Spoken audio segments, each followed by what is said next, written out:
제 옛날에 꽤 오랫동안 비염도 있었고요. 뭐 축농증 같은 것도 있었고요. 요즘에 그래서 아마 뭐 코로 들어가고 그래서 그런지 목도 좀 안 좋고 오랫동안 이게 안 좋았어요. 그래서 제가 20대 때만 해도 막 환절기 때마다 아주 된통 막 감기 몸살을 앓고 그랬거든요. 한번 앓으면 뭐 그 두꺼운 이불이 다 젖을 정도로 너무 힘들었었던 기억이 나요. 그래서 처음 불교를 접할 때 제가 기도를 열심히 했습니다. 기도를 제 마음속에 어떤 신심이 있었느냐 하면 100일 기도를 열심히 하고 나면 나는 이 축농증을 없앨 수 있을 거야. 그래가지고 100일 기도를 막 열심히 했습니다. 축농증 없애길 바론 하면서 기도를 엄청 열심히 했습니다. 근데 하다가 때로는 좀 농땡이도 부리게 되고 완벽하게 100일 기도를 하기가 쉽지가 않아요. 그 하다 보니까 좀 중간에 포기도 한 적도 있었고 또 어떨 때는 100일 동안 열심히 제대로 한 적 어느 정도 한 적도 있었어요. 그런데 100일 지났는데 안 났더라고요. 그때 제가 제 머릿속에서 뭐라고 정리를 했느냐 하면 너 100일 동안 기도를 똑바로 안 했잖아. 그러니까 안 된 거지. 부처님이 정말 진심으로 기도를 했는데 안 낫게 해주겠어? 이렇게 생각했습니다. 그래서 내 기도가 부족해서 안 낫겠지. 그렇게 생각을 하고 그것을 기도라고, 진정한 기도라고 생각을 했었습니다. 부처님 가르침을 공부하면서 아주 자연스럽게 그걸 언제부턴가 저는 이제 그런 기도를 하지 않습니다. 기도라는 거를 그렇게 할 필요가 없달까? 그냥 이 축농증과 같이 살아요. 아주 즐겁고 재밌게. 축농증이 문제가 아니더라고요. 제가 문제라고 낙인 찍고 이걸 해결해야 된다고 생각할 때는 점점 많은 문제를 저에게 가져오더니 이거 그냥 내버려 뒀더니 있는 그대로 인정해주고 아프면 함께 아파해주고 그러고 났더니 모르겠어요. 신기하게도 그렇게 아프지가 않아요. 그렇게 큰 문제가 안 돼요. 가끔 이렇게 좀 힘들면 그냥 그뿐이에요. 완전히 문제를 해결했느냐? 아닙니다. 그것과 같이 살기를 허용해주기 시작했어요. 그것을 있는 그대로 완전히 받아들여주기 시작했습니다. 더 이상 그것 가지고 제가 시비를 걸지 않고 그것이 제 인생에 큰 문제가 되지 않는다. 얼마 전에 어떤 분께서 당신은 어릴 때 아버님이 너무 엄하고 무서우시고 해가지고 아버님 앞에만 보면 정면으로 바라볼 수도 없었고 무서워서 이런 트라우마 같은 게 좀 있으셨어요. 그러다가 이제 조금씩 나이를 들면서는 이제 아버님이 좀 무서웠다 보니까 이제 사회생활을 시작했는데 남들이 나를 이렇게 뚫어지라 똑바로 쳐다보는 사람만 보면 두려움이 발동하는 거예요. 무서움이 발동하는 겁니다. 지하철이나 버스를 타고 가다가 멀리서 누군가가 나를 막 보는 것 같은 막 생각이 나중에는 자꾸 일어나고 그러다 보니까 그 생각만 해도 이제 막 두려움에 떠는 거죠. 저 사람이 나를 쳐다보고 있을 거야. 근데 정면을 보지 못하겠어요. 무서워서. 그리고 심지어는 막 누군가가 나를 이렇게 훔쳐보지 않을까?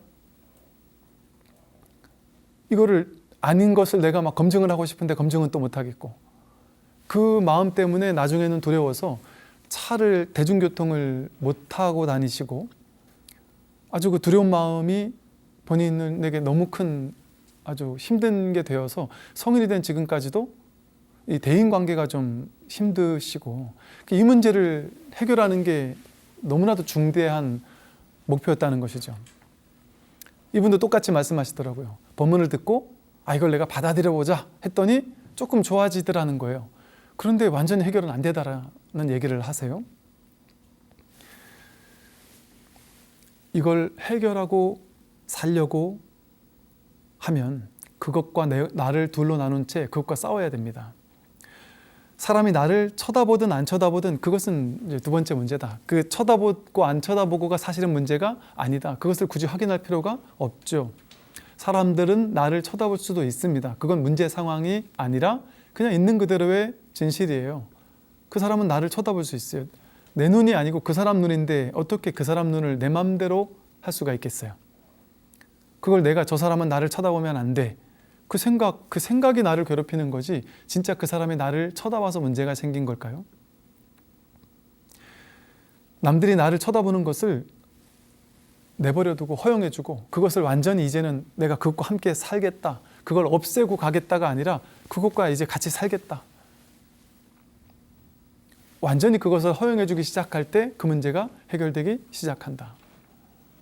어떤 분이 그 윗집에서 층간소음으로 꿍꿍꿍을 너무 심하게 해서 처음에는 막 화가 나다가 이게 몇 년 지나면서는 막 별의별 짓을 다 해봤고 같이 꿍꿍도 해보고 위에 가서 항의도 해보고 했는데 안 되더라는 거죠. 이게 이제 한 10년 넘어가니까 정신병이 찾아와서 정신병원에도 왔다 갔다 할 정도로 막 노이로제가 걸려서 죽을 것처럼 괴롭다는 거예요. 조금만 미세하게 그 소리가 들려도 막 죽을 것처럼 괴롭다는 거죠. 이것 때문에 인생을 살 수가 없다는 거예요. 정신병원도 왔다 갔다 하면서. 그런데 병원도 다니고 온갖 것을 다 해봤는데 되지가 않더라는 겁니다. 10년 동안 해봤는데 낫지가 않더라는 거예요. 방법이 없었다. 그래서 지푸라기라도 잡고 싶은 심정으로 스님 법문을 들었더니 어이없게도 그걸 허용하라고 그러고 받아들이라고 해서 콧방귀를 꼈다는 거죠. 그러니까. 근데 나중에 보니까 자꾸만 이렇게 영상이 올라와서 어느 날 문득 내가 이렇게 괴롭고 이렇게 정말 이것 때문에 이 층간소음 때문에 죽을 것 같은데 이것만 극복하면 다른 세상의 모든 괴로움 다 극복할 수 있을 것 같은데 이거를 내가 극복 못한다면 되겠나. 근데 다른 데 아무리 찾아가봐도 방법이 없는 게 확실했다.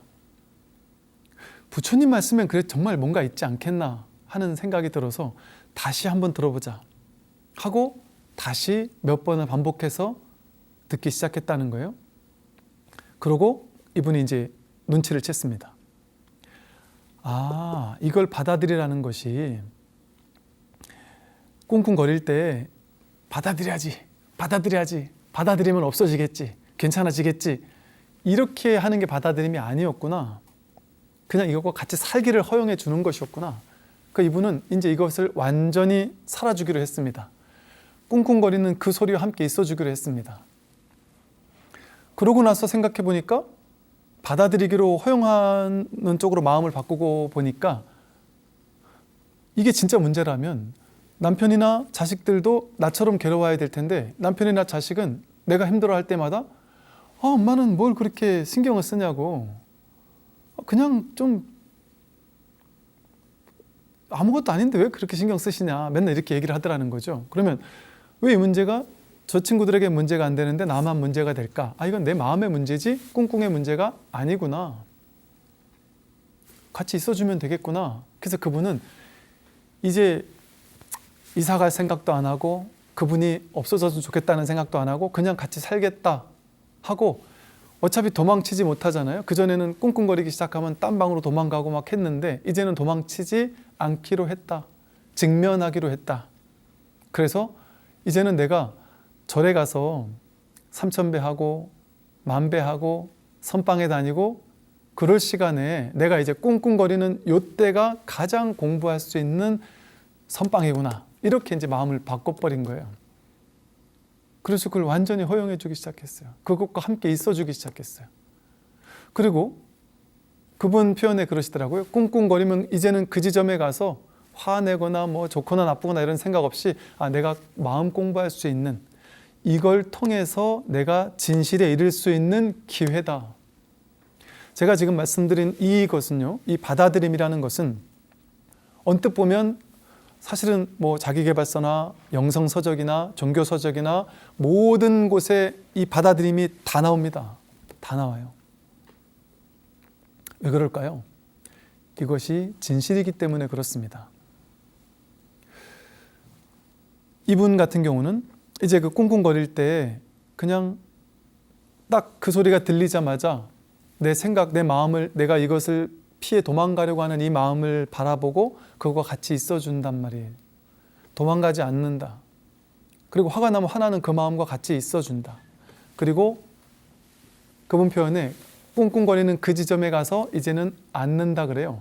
앉아서 좌선하고 앉아서 온전히 흠뻑 그 소리를 흠뻑 젖어든대요. 그 소리에. 그 소리에 완전히 하나가 되어서 그 소리와 그냥 그 소리와 같이 있어준단 말이에요. 그런데 보니까 그 소리가 바로 나고 내가 바로 그 소리와 같이 느껴지더라. 그냥 그 소리가 그냥 그대로 경험되더라. 하나로 경험되더라. 그분이 이것을 진정으로 받아들이고 나니까 삶에 놀라운 전환이 일어나기 시작하더라. 이 층간소음의 문제가 이 층간소음에만 있었던 것이 아니구라는 사실을 이분이 깨닫게 됐어요.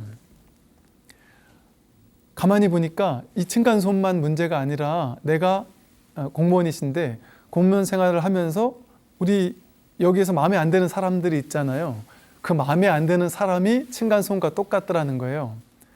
그 마음에 안 드는 사람은 싫으니까 어떻게든 저 사람과 멀어졌으면 좋겠다라는 생각 때문에 괴롭고, 내가 좋아하는 사람과는 더 같이 있어야 되겠다라는 그 생각 때문에 괴롭고, 그 생각을 믿고 생각을 쫓아다니니까 이리 휘둘리고 저리 휘둘리면서 나는 내 생각의 노예처럼 살아왔다는 것이죠. 이제는 회사에 있는 좋은 사람은 좋은 사람대로 그대로 있는 그대로 허용해주고, 싫은 사람은 싫은 사람 그대로 있는 그대로 존재하도록 허용해주고, 안 좋은 사람은 안 좋은 사람과 함께 있는 걸 통해서 내가 또 배우는 것이 있더라는 것이죠. 완전히 허용하고 났더니. 또 좋아하는 사람에게 내가 과도하게 집착을 할 때보다 오히려 집착을 덜 하니까 그 사람이 나를 더 좋아하더라는 거죠. 그분이 여기서 깨닫게 된 사실을 보니까 이게 삶 전체에 대한 문제였네요. 스님께서 말씀하신 이 받아들임이라는 이 불의 중도를 실천한다라는 이 사실이 단순하게 저는 애게게 고작 그거야? 받아들이라는 거야? 고작? 이렇게 생각을 했는데 이게 고작이 아니었군요. 이게 나와 진실이 하나가 되는 불이법의 실천이었군요 라는 생각을 하시고요. 말 그대로 이렇게 온전히 수용한다라는 것은 수행을 통해 깨달음에 이르는, 이 불의 중도를 통해 받아들임을 통해 깨달음에 이르는 보신불이 되는 길입니다. 자신이 처한 괴로움을 완전히 허용하게 되었을 때, 완전히 받아들이게 되었을 때, 그때 문득 한 번의 전환이 찾아오기 시작합니다. 내가 30년 동안 똑같은 지점에서 보통 우리는 무너져요. 똑같은 지점에서 괴로움에 무너집니다. 그 대상을 바꿔가면서 집착하는 습관, 정신적 습관이 있는 사람은 대상을 바꿔가면서 계속해서 집착하고 그로 인해 계속해서 괴로워하는 게 반복됩니다.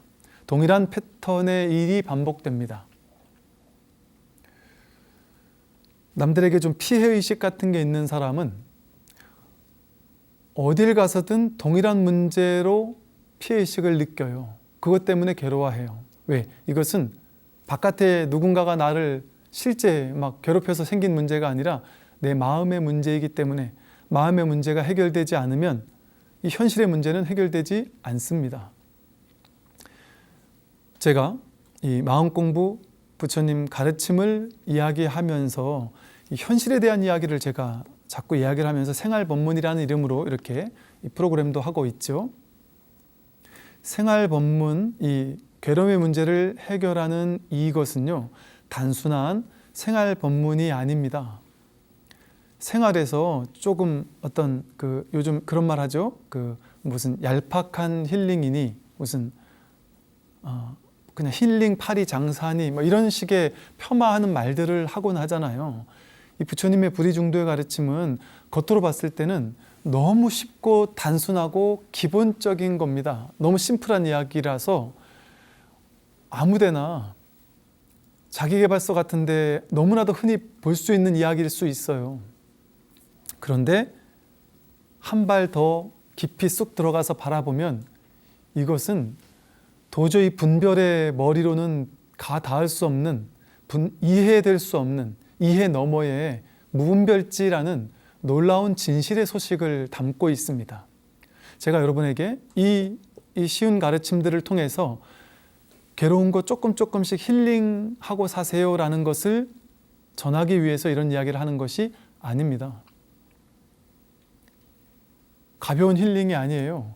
근원적인 괴로움에서 완전한 벗어남입니다.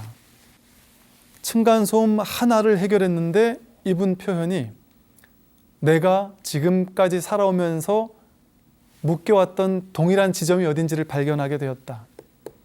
이 층간소음 때문에 내가 이렇게 정신병원까지 왔다 갔다 한 게 너무나도 당연하다.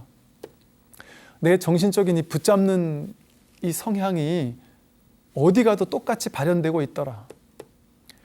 이 하나를 직면하고 이것을 온전히 허용하고 받아들이고 났더니, 그래서 이대로의 삶을 그대로 허용해 주기 시작했더니 직장 생활은 있는 이대로 완전했었네요. 우리 집은 있는 이대로 아름다웠었네요. 꿍꿍거리는 게 멈춰서 문제가 없어진 것이 아니라 꿍꿍거리는 그대로 아무 문제가 없었네요. 자식들에게 이렇게 해라 저렇게 해라, 남편에게 이런 남편이 되라 자꾸 얘기하던 것이 그게 내 생각 때문에 괴로웠던 것이었네요.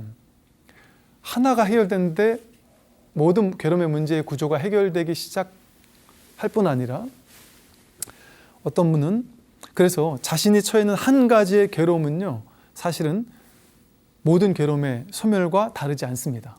그 한 가지가 해결될 때 전체 문제가 해결되고요, 심지어 그 하나의 문제를 해결하는 걸 통해서 문득 완전히 허용될 때 문득 삶의 전환이 찾아와서요, 자기 회광반조가 문득 되면서 완전히 하나임이 체험되는 어떤 괴로움의 완전한 소멸의 체험. 예를 들면 어떤 문득 한 소식 하는 체험이랄까?